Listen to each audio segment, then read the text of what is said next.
Irshad Sheikh. Again, you are studying the physics. In case of rotational dynamics, you are studying the new topic that is rotational kinetic energy. हम क्या find out करने जा रहे हैं? Rotational kinetic energy of a body. So in case of rotational kinetic energy, we consider a body of any shape, that is non-uniform shape, so rotated about an axis of rotation with an angular velocity say omega. मतलब पूरी body एक constant angular velocity के साथ घूम रही है. So consider the body, consider a body of मास. इसका पूरे बॉडी का मास मैं लेता हूं कैपिटल एम. पूरे बॉडी का मास मैं लेता हूं capital M. Consider a body of mass capital M rotates about an axis of rotation. Rotate about an axis of rotation students. Again with angular velocity omega, with angular velocity omega. अब it consist, मतलब body के अंदर it consist numbers of particle. Body के अंदर बहुत सारे particles होते हैं. Particle of masses say m1, m2 up to so on mn.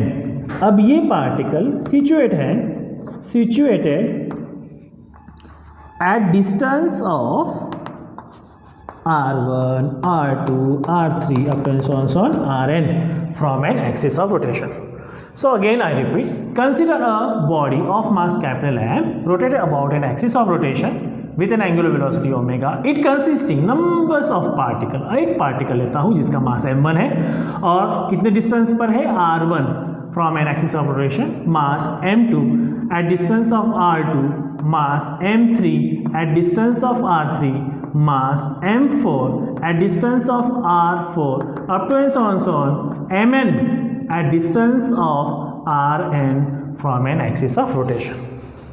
Now students, when body is rotated about its own axis of rotation, so therefore as body rotated, particle also rotated. Each and every particle also rotated.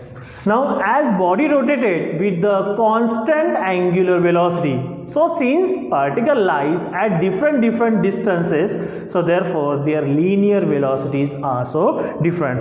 With linear velocity, so we saw that with linear velocity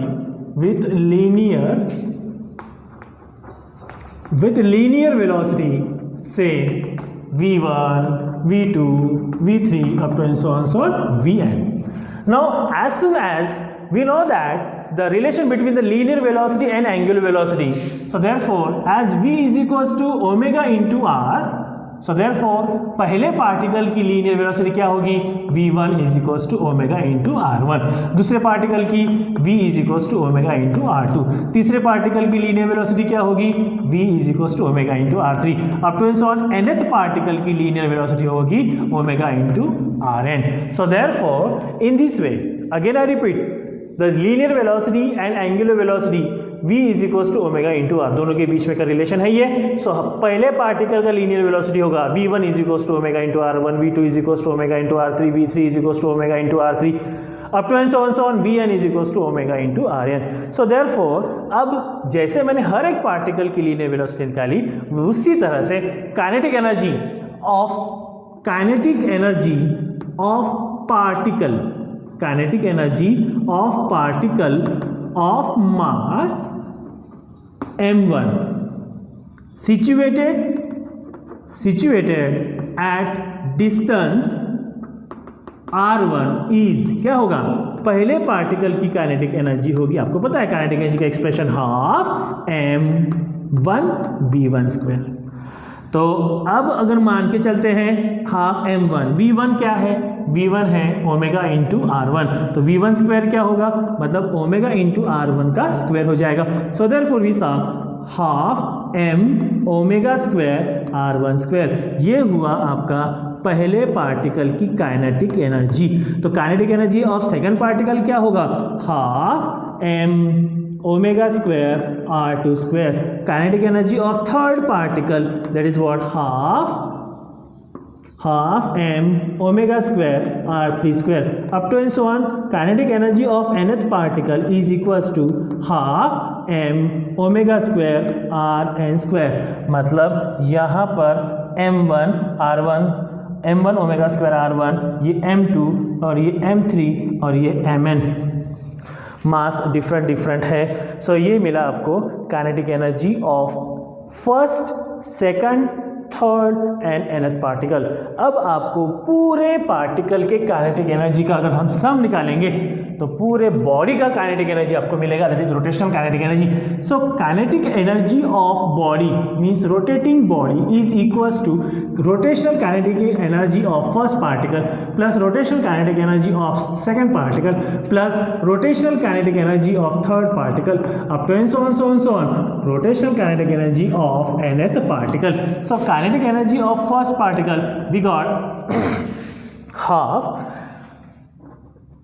m1 omega square r1 square plus half m2 omega square r2 square plus and half m3 omega square r3 square plus and so on plus half mn omega square rn square. So what, half अगर मैं इसमें से omega square common out लेता हूँ, half omega square common out लेता हूँ तो क्या मिलेगा।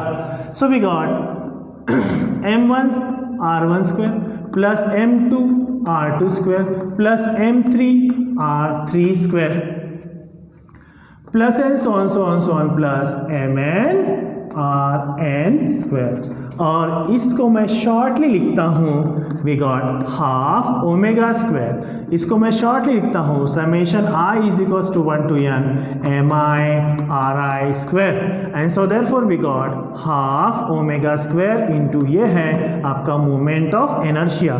सो therefore rotational kinetic energy is equals to half i omega square. ये हुआ students rotational kinetic energy of a body. So I hope आपको ये रोटेशनल काइनेटिक एनर्जी बहुत अच्छी तरह से समझी होगी, क्योंकि इस टॉपिक को हमने 11th में भी अच्छी तरह से पढ़ चुके हैं। मोमेंट ऑफ इनर्शिया पढ़ा है, बहुत कुछ पढ़ा है, तो ये होप आपको अच्छी तरह से समझ में आया होगा। सो नेक्स्ट लेक्चर के लिए थैंक यू।